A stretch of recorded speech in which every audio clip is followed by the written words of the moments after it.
Hey, everybody, welcome back to Contest Prep University. Joe Klemczewski with Adam Atkinson. Today, we're going to tackle the topic of managing your schedule. And Adam, this came to me in a couple different ways this week. One, with a client who won his pro card, and then that kind of altered the calendar. Now that I've got this, how can we best utilize it? I don't need to do this show or that one that I had planned just as backups. And it made us look at extending it a bit. So somebody who's already in very, very good shape. Now, how far can I go? Another client who has been working for a long time to get into great condition, he's looking at competing still 5 to 6 months from now, but he's got a lot of options. And he sent me a stack of contests, which were back to back to back weekends, 3 weeks in a row in three different parts of the country. And I had to say, okay, physiologically, it's not that difficult to peak for a couple weekends in a row. But man, what a lot of stress to your work schedule, to your travel schedule. And I'm just not sure I would trust my own physique personally to hold up to that. So a lot of things to consider, but let's start with the 30,000 foot view and just back up to you're in the off season and you have to make the decision, is this even a time to compete? And you and I have talked about this quite a bit in the past, but it seems like there's a trend for people to be a little more patient, maybe in some categories, where they are giving themselves longer off seasons, allowing themselves to build and make some improvements. And then there are still quite a few people who want to just jump on stage almost every 6 months or so. So just in general, your experience in advising clients who are just getting started, who are true national level contending, almost pros, how often do you like to see them compete? It depends on the person.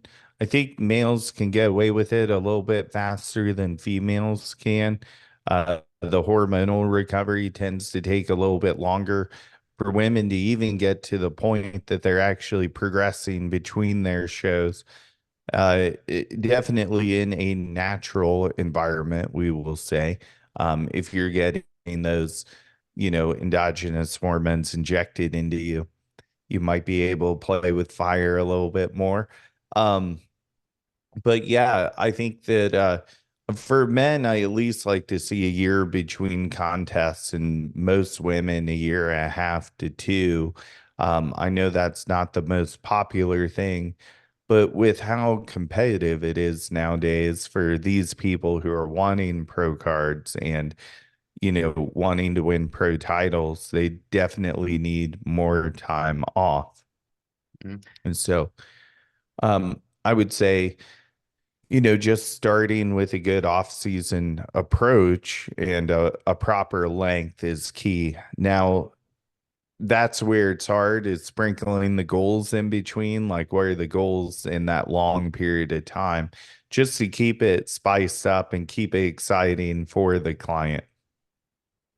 So let's talk for a second. I have another client that just came to mind as you were describing that, who has a little bit of what I would call a naive perspective in that every single offseason, I'm going to make almost unlimited gains. I'm going to go from looking this way to, come on, Joe, help me gain 15 pounds of muscle. And every single year, it's going to be monumental steps. And of course, that just presupposes a conversation we have to have in terms of genetics.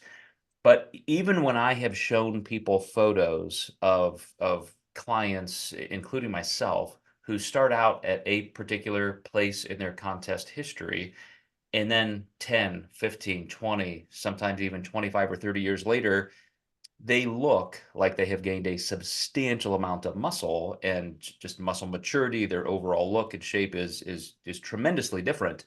And yet the gross amount of muscle mass by weight hasn't changed. Their body weight is very, very similar. So a lot of people are considering, if I'm taking an 18-month off, in a period of time between contests, or 2 years or 3 years, I'm going to be able to come back to this contest and be 20 pounds heavier, or if you're a female, maybe 5 or 7 pounds.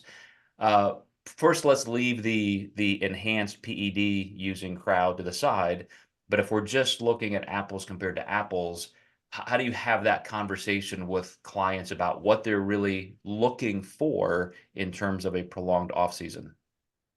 Yeah, a lot of people are going to gain more density and more like the visibility of more muscle, but sometimes you don't even add that much body weight. You might hit the same contest weight, but you're like putting your pictures side by side and you're like, "Well, I look physically way bigger." So that's not necessarily wrong. I know for me, every off season I went into, I kind of had that naive mentality up until my last contest where I just knew I'm going to always be kind of a small bodybuilder and I need to get really cut. But the moment my arms felt big to me, I always understood at that point it was stored glycogen and body fat within the muscle tissues that was going to go away when I dieted again because I dieted down 2 other times. And the muscle I thought I had, you know, it's it stayed in a sense, but as much as I thought I had always was less by the time I cut down. And I progressed every season, but I really got a feel for, how much muscle I thought I had to what I actually had was a way different ratio than what was in my mind. Mhm. Even in an acute sense, I have a client overseas right now who's pretty young in his career. But he competed with me last year, and he already looks like he's improved a lot this year. A lot of extra thickness in his delts and chest, just noticeably, visibly different. And we're a couple weeks away from his first contest of the season, and I kind of called out, exactly where I think we want his weight to be. And he said, "Well, gosh, are you sure? Like, won't I lose size? Is it, don't we want to have more weight compared to last year?" And I had to tell him that you are going to look bigger. There's just no doubt. You already do. But you still, just for the sake of chasing a pound goal, you cannot leave yourself short in body fat. And any pound or two of body fat that you could have lost and you didn't because you thought you needed that for size, you're gonna look 2 to 3 times smaller because of that extra little bit of body fat. So it was very interesting. I think Helms led this study, but at least I know he has reported on it, where they're starting to at least gather some evidence through research of what we already know anecdotally, in that you just don't need to gain a lot of size, in an off season. The more you gain, you get your body weight up, by 10% or so, you've gained 20, 30, 40 pounds of body fat or body weight. By the time you diet that back off, you're back to where you started, especially because of the prolonged dieting. You may even look worse. That has always been my experience with clients. But let's jump back into more of the nature of managing a season once you decided on that schedule. Let's go back to my client who decided he may want to do 3 contests in a row, even just two. And let's say there wasn't that much of a travel obstacle, but you simply had somebody competing relatively close geographically 2 weekends in a row. How does that differ your approach for the first and then the second peak week? So the second peak week, I just had a client do 2 pro shows back to back. We knew we were already loaded after the first one. So the second peak was more kind of sustaining that maximum fullness look. She actually looked a little bit better for her next show, which I assumed, we had already gotten to see where the cap was, and then we just kind of maintained it in longer loading, a little bit more deeper glycogen in the muscle tissue, maybe even some body fat accumulation within those muscle tissues as well. Stuff happens that you can't necessarily do with a giant meal one day before the contest, So really for a peak to peak, you should already be peaked by that first show and you're really just sustaining. Um, I had actually planned a dip for that client. I think we were up to like 200 carbs and I planned a 160 day for her. And we ended up skipping that because her physique was staying nice and tight. We really didn't change much at all aside from that day. I was like, I think I'm wrong by putting that in there. I put it as a just in case. And I said, I don't think we need it. Let's keep going up. Mm. Well, I have a client right now getting ready for a contest in China, and I anticipate something similar in terms of how we're planning his peak week. I'm doing that right now, and starting with a little bit of, as you said, a depth. So we're making sure that we're tight enough, and then building up into more of a progressive linear load.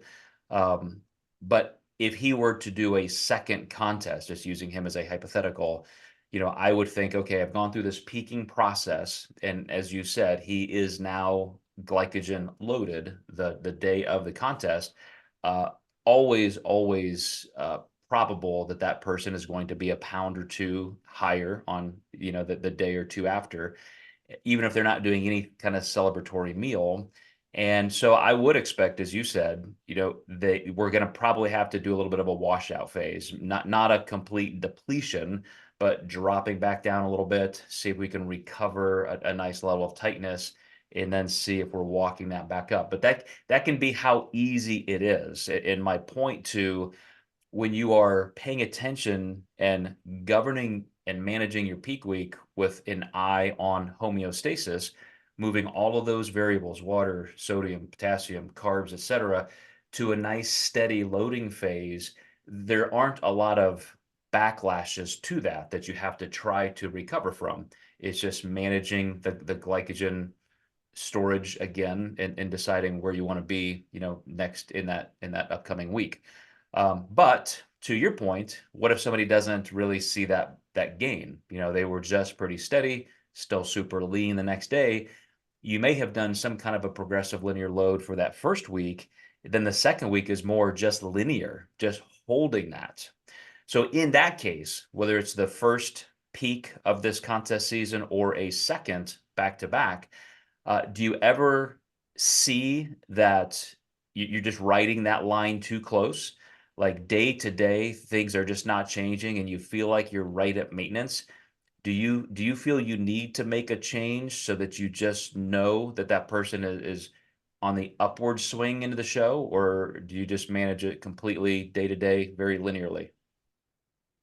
You get to the point where you have to play it safe with some people. And I think when I was younger and coaching, you always felt the need to bring the food up. Like it was just like if you weren't doing that, it was wrong. But then you make some mistakes by bringing it up, and you're like, I wish I would have followed my gut instinct and gone down.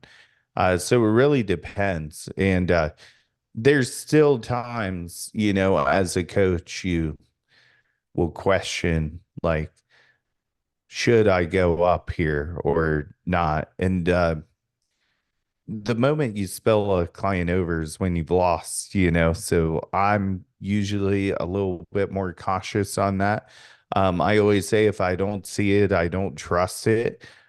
So I think sometimes coaches make moves because I do a lot of consults, and they do like a massive meal with a bikini competitor, and when they show me the photos, I'm like, I don't even know why they did that because they looked great the day before.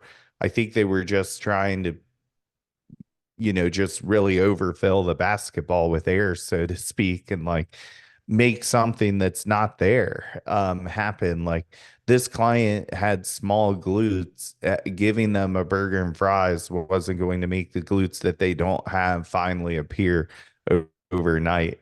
So yeah, sometimes you do have to pull back and be hesitant, and it's really important to let your clients know it's not about the food, it's how you look. Yeah, so well said. I love that example with the glutes, and just trying to fill out with a meal that's not going to be valuable.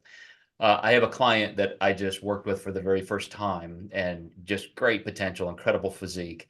He ended up winning the main division he was in, and My thought process all the way was you are too lean to give that up. Like you have phenomenal symmetry and shape. Your glutes, your abs, your low back, everything is going to be top notch anyway. If we spill you over, as you said, Adam, we've lost. And so he agreed, like, let's be somewhat conservative. And I said, now here's what's going to piss us both off. If then, over the weekend you have a really big meal and you wake up Monday and say, oh my gosh, look how huge I am. And of course that happened, but I was able to show him, now look how much softer you are though here, and look at here, and look at here. I'm sure there is a time in that 4 to 6 hour window when you woke up and you had all of the aftermath of that high, calorie meal, where you did look decent, but then your body's still assimilating that glycogen. You're spilling over, you're spilling over, you're spilling over. And I said, now in a day or two past this, and he was documenting with photos, I said, you're going to kind of recapture that tightness because now glycogen levels are coming back down. And this was a great lesson for why you don't want these rapid front loads or back loads and trying to time something that just cannot be timed. So we had him, 95% as full as he could get. He goes over the edge the next day after the contest, after he had won his division. But again, I said, look, we're staying slightly conservative on purpose. So then on the way up even further, there was a point in time, very difficult, probably impossible to predict, when he looked okay and fuller, still as tight, then spilling over, then coming back down. He's now tightening back up, but he's also on the way down, flattening out. So I said, if we would have tried to predict one of those two times, you were in 3 divisions with a traditional prejudging and finals. So try to hold that for a 12-hour day with 6 stage appearances. So what we did with that progressive linear process in managing it stage appearance to stage appearance, meal to meal, was exactly the right call. But everything I just described is what you're going to contend with if you're also trying to peak back to back or back to back to back contests 2 or 3 weekends in a row. So let's go back to that scenario. Let's say somebody just wants to do it, has to do it. They're going to compete this week and next week. How far could you vary things? Have you ever just taken somebody and said, okay, here we kind of peaked for this show. Now we have to drop you down almost to a depletion level to recover that and kind of work our way back up. So it's more of a 2 week undulating load. Yeah, the biggest thing I deal with my clients is what they do post show. So if they celebrate a win and then they overeat that night, we're certainly going to be dipping back down into Monday. I usually have them communicate with me the day after the show, and um, Sunday morning they send pictures, and then I'm sending them their peak week. They already have their macros for Sunday, so I work on the Monday through Saturday or Monday through Friday again. And then we usually repeat the same show day foods at that point because hopefully their food sources aren't changing by that point in time, but the load's different. Yeah, oftentimes we may dip down a little bit on a Monday, depending on if they were overfed, or maybe we give them more meals because the show goes long on Saturday. Um, there's definitely a lot of variables, but it depends on the person and what we're seeing. Mhm. So a couple weeks ago in a session that we did, an episode, we talked about how glycogen, of course, takes 24 to 48 hours to assimilate. And so you have that moving window of deciding if you're going to load at all, how you're going to do that. And I wanted to follow that up with the fact that, as you mentioned a few minutes ago, sometimes you just don't even need that.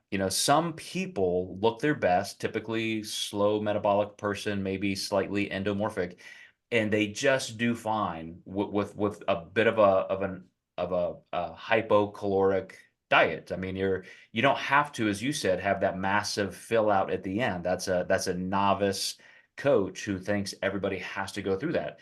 So sometimes being extremely linear, just keeping that edge where they're nice and tight, nice and tight, nice and tight, And then, as we often talk about, using water and minerals to give them that final muscular filling can be the right call. I had a 70-plus-year-old client in a Grandmaster class last weekend, and first time working together. So we're both just kind of feeling out the process. I'm getting used to his physiology. And on contest day, after a couple meals, he said, "Man, I'm really noticing I'm getting flat. Like I'm getting flat, and I've lost my normal vascularity." And I could easily look at what we had done in the previous couple of days with glycogen. I knew our dieting history for the past few months, and what we had already done that morning. And I said, "Well, you have had enough food, just plain and simple. Period. We do not need more food. This is not a food issue. I need you to drink this amount of water." And we were down to the pre-pump up. So I said, "We need this amount of sodium. How best, what are your sodium sources? Can we add it to the pre-pump up food that I had selected for him?" So we figured that out. And he said, "Man, that just worked like magic. Within 15 minutes, getting that food in, plus the water, plus pumping up." He said, "All of my fullness and vascularity came back." This is a guy who was not eating a lot of food, pretty small in stature, 70 plus years old. And so we were not up against a metabolic food need. It was just simply a muscle hydration need. And so those are the kind of tools you can use if you're not one of these people who thinks it's always carbs, carbs, carbs, and you have to just fill up massively. Absolutely. And as always, being lean enough to see these changes happen. I think a lot of people seek out our podcasts and they're like, this is the magic formula. And we do put a lot of great info out there, but you've got to be lean enough to apply this. Yeah, one of the final things that I wanted to bring up is you and I were talking off camera, kind of comparing physique sport to performance sport. And imagine somebody who's got a 60 plus game NBA season or 16, 17 weeks in the NFL, and you have to peak for those kinds of things. Yeah, major leagues, maybe you're playing, 6 games in a week. And for them to be their best, of course, if they're doing it well, if they have the self-awareness to understand the physiological need for this, it's very similar, but obviously has nothing to do with what they look like. It's, do I have the food sources I need at the right times to make sure my body is in the position to perform best? And I liken that to what somebody's going to do if they're competing 2 or 3 weeks in a row, maybe 2 or 3 weeks, four or five contests in a 2 to 3 month span. You literally have to consider each one of those a separate entity, a separate performance where you have to do whatever it takes to peak well for that one. And so they're not all going to look the same. You have different contexts. You just mentioned, if somebody did this at this contest, maybe they had a big meal afterwards, maybe we accounted for it, planned for it, maybe we didn't, but now we have to adjust. We have to see how they look the next day, check biometrics like weight and so forth, and then just literally adjust. So your last point there was all about management. It's not about having a protocol or a one size fits all system that everybody does, especially when you're going from, contest to contest, week to week. You've got to know how to do that. You got to know how to monitor and assess and be very level headed in those changes you want to make. So, any final thoughts or questions about how to manage these really tight contest stints, especially with travel or changes of divisions and so forth? Honestly, no, just, make sure you're on time for your events and, leave enough room to relax between your travels to bring your best physique. I think that show day wears people out more than they think. We have a show here that runs a Friday drug-free show, and then they do an untested show the next day.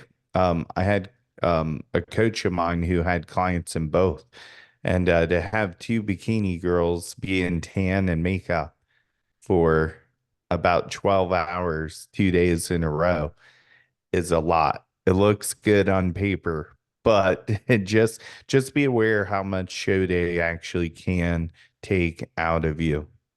It is a final perfect comment because I agree.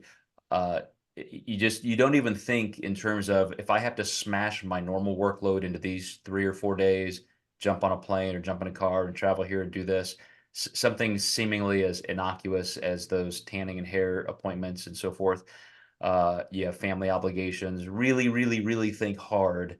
If I'm going to stack these contests up, am I really going to look my best? I mean, Yeah. if you have a lifestyle where you can, then fantastic. If not, you may have to space them out. And the reason I say on time, like if you're picking a show that's at a high school, you're going to be sitting on a gymnasium floor for, 12 hours at best. But if you're choosing a show in a convention center where the hotel's attached to it, they might have a live stream and you might be able to chill in your bedroom and then just pop down when it's, 6 or 8 classes ahead of you, even to bank on the aspect of time. If your shows are like that, you might be able to string them together way easier. That is fantastic advice. And again, just smacks of self-awareness, how you're going to react, the awareness of your surroundings. So awesome stuff, Adam. Appreciate you guys watching, listening. And once again, if you guys are interested in more information like this, but with direct conversation between Adam, Austin Kiergaard, our dietetics director, Jennifer Souders, our medical director, other peers in the group, we do have the Contest Prep University D1 Club, which is a $3 a month group where you get to have sessions like this with us live and we chat through things, as well as just Q&A constantly in our chat group. So consider that. Let us know if you need that information, and we will see you next time in Contest Prep University.